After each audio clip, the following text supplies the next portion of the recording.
নমস্কার, আলোর বর্তিকা news channel studio থেকে আমি আজকে আছি কালীচরণ সর্দারের কবিতায়।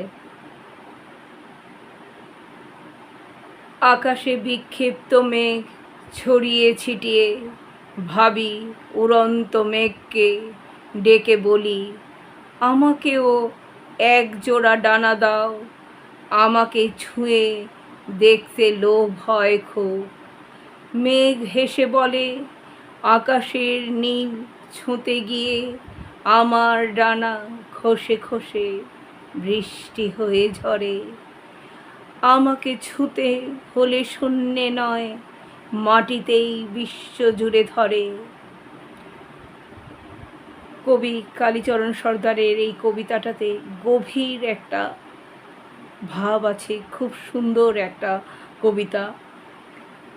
তুমি আকাশের মেঘ দেখে মুগ্ধ, মেঘের মতো স্বাধীন হতে চাও, আকাশের নীলকে ছুঁতে চাও, তাই মেঘের কাছে ডানা ভিক্ষা করছো। কিন্তু মেঘের উত্তরটা বাস্তব। সে বলে, আমি নীল ছুঁতে গিয়ে নিজেই ঝরে পড়ি, আমার ডানা বৃষ্টি হয়ে মাটিতেই নামে। শেষ লাইনটা সবচেয়ে বেশি শক্তিশালী। আমাকে ছুঁতে হলে শূন্যে নয়, মাটিতেই বিশ্ব জুড়ে ধরে। মানে হলো স্বপ্ন আর আকাশ ছোঁয়ার ইচ্ছা ভালো, কিন্তু আসল সৌন্দর্য, আসল স্পর্শ মাটিতেই, মানুষের মাঝে, কাজে, বাস্তবতায়। শুধু কল্পনায় উড়লে হবে না, পা মাটিতে রেখে বিশ্বকে ধরতে হবে। কবিতার বিশেষ কটা দিক আমি বলি আপনাদেরকে।